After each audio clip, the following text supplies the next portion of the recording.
उत्तर प्रदेश के अयोध्या में प्रभु श्री रामलला का धाम बनने के बाद श्रद्धालुओं की भारी भीड़ यहां उमड़ रही है।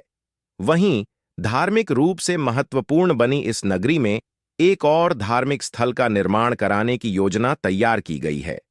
प्रभु रामलला की भव्य मूर्ति की प्राण प्रतिष्ठा और राम मंदिर के उद्घाटन के बाद अब धन्नीपुर मस्जिद के निर्माण की योजना पर कार्य तेज हो गया है। धन्नीपुर मस्जिद विकास समिति के प्रमुख और इंडो इस्लामिक कल्चरल फाउंडेशन के सदस्य हाजी अरफात शेख ने कहा कि मस्जिद का निर्माण इस साल अप्रैल से शुरू होगा।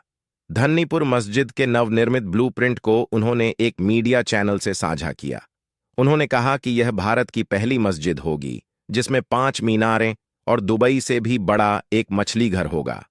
यूपी सुन्नी सेंट्रल वक्फ बोर्ड की ओर से अयोध्या के धन्नीपुर गांव में बाबरी मस्जिद के बदले मिले 5 एकड़ भूमि पर मस्जिद के निर्माण की देखरेख के लिए गठित ट्रस्ट है। हाजी अरफात शेख को यूपी के सुन्नी सेंट्रल वक्फ बोर्ड ने धन्नीपुर में मस्जिद के विकास के लिए नामित किया था। हाजी शेख भाजपा नेता और महाराष्ट्र राज्य अल्पसंख्यक आयोग के पूर्व अध्यक्ष हैं।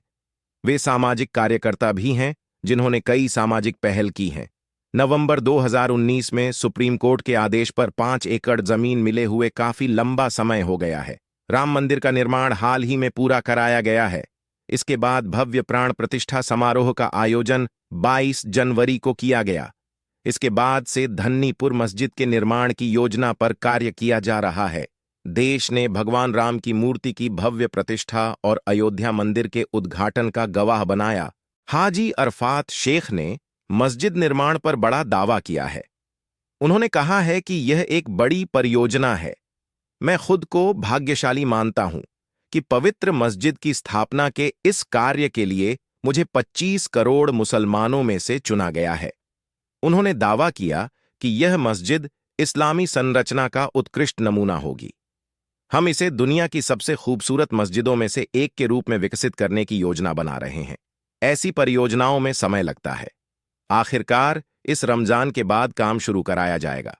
इस बीच हम तकनीकी और अन्य संबंधित औपचारिकताओं पर काम कर रहे हैं। उन्होंने कहा कि पहले स्ट्रक्चर का नाम धन्नीपुर मस्जिद था। कुछ लोगों ने मस्जिद ए अमन नाम भी सुझाया। इसका नाम प्रसिद्ध स्वतंत्रता सेनानी मौलवी अहमदुल्ला शाह फैजाबादी के नाम पर रखा गया। धन्नीपुर मस्जिद का नाम अब बदलकर मोहम्मद बिन अब्दुल्ला मस्जिद कर दिया गया है। हाजी शेख ने कहा कि मोहम्मद बिन अब्दुल्ला मस्जिद अंतिम नाम है। उन्होंने बताया कि पवित्र नाम का गहरा महत्व है। इसमें हमारे प्यारे पैगंबर मोहम्मद के पिता का नाम शामिल है। यह धन्य नाम राष्ट्र को विपत्तियों से बचाने और उसके सभी लोगों को ब्लेसिंग देने में सहायक होगा।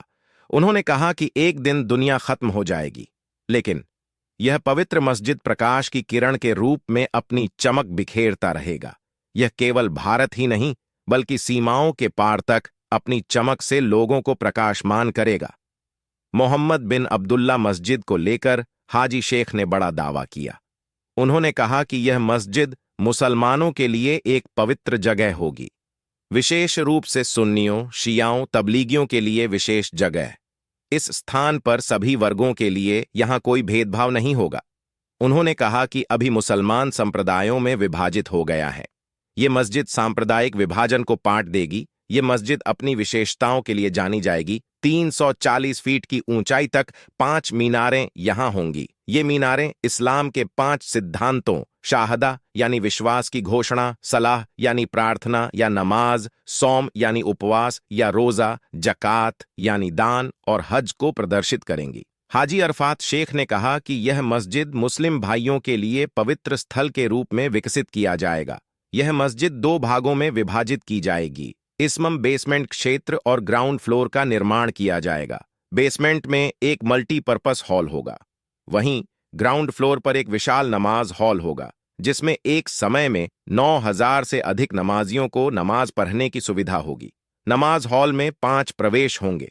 ये पूरी तरह से नमाज अदा करने के लिए होगा। महिला नमाजियों के लिए भी खास इंतजाम है।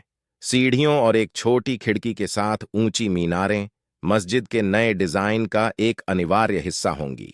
इस्लामिक वास्तुकला की एक और अनिवार्य विशेषता डोम यानी कि गुंबद नए डिजाइन के अनुसार प्रस्तावित मस्जिद का हिस्सा होगी। दीवारों पर अरबी लिपियां या कुरान की आयतें अंकित की जाएंगी। हमने मस्जिद के ताले और चाबी के डिजाइन पर भी विशेष ध्यान दिया है। सजावटी लकड़ी के काम के साथ साथ दीवार के अंदरूनी और बाहरी हिस्से पर प्लास्टर का काम होगा, जो संरचना को और अधिक सुंदर बना देगा। बगीचे और फव्वारे और जलाशयों के साथ भव्य आंगन शामिल हैं। नमाजियों को नमाज अदा करने से पहले स्नान करने में मदद करेंगे। ज्ञानवापी मस्जिद की कई विशेषताएं निर्धारित की गई है। हाजी शेख ने कहा कि यहाँ की मस्जिद की विशेषताएं दुनिया में कहीं नहीं मिलेगी। नमाजियों के अलावा ये मस्जिद पर्यटकों के लिए भी प्रमुख आकर्षण होगी। मस्जिद में 21 फीट ऊंची और 36 फीट लंबी दुनिया की सबसे बड़ी कुरान रखी जाएगी। मिडिल ईस्ट की तरह रमजान के दौरान साल में एक बार कुरान का पाठ किया जाएगा। कुरान के पन्ने पलटने के लिए एक ऑटोमेटिक सिस्टम होगा। एक भव्य मछली घर या अंडरवाटर चिड़ियाघर एक और अनूठी विशेषता होगी। यह एक्वेरियम दुबई के प्रसिद्ध एक्वेरियम से भी बड़ा होगा। इसमें जलीय जानवरों की 400 से अधिक प्रजातियां होंगी। मस्जिद का सुंदर डिजाइन, एक भव्य पुस्तकालय और अन्य विशेषताएं मोहम्मद बिन अब्दुल्ला मस्जिद को एक प्रमुख आकर्षण बनाएंगी। मीनारों को इस तरह से डिजाइन किया जा रहा है कि अजान के वक्त 5 मीनारों से फव्वारा निकलेगा। मस्जिद में शुद्ध शाकाहारी रसोई घर होगा। यह अजमेर शरीफ की तर्ज पर विकसित किया जाएगा। हाजी शेख ने कहा कि शाकाहारी सामुदायिक रसोई चलाने के पीछे हमारा उद्देश्य लोगों को इस्लाम की शिक्षाओं से अवगत कराना है, जो पूरी तरह से प्रेम और शांति फैलाने में विश्वास करता है। हम दुनिया को बताना चाहते हैं कि हम ख्वाजा गरीब नवाज को मानने वाले हैं, बाबर के नहीं, जो भारत को लूटने आया था। 5000 से अधिक लोग रसोई में ताजा पका हुआ शाकाहारी भोजन खा सकते हैं, जो अनंत काल तक क्रियाशील रहेगा। मस्जिद में 500 बेड का अस्पताल भी बनाया जाएगा और यह कैंसर अस्पताल के रूप में विकसित किया जाएगा। धन्यवाद।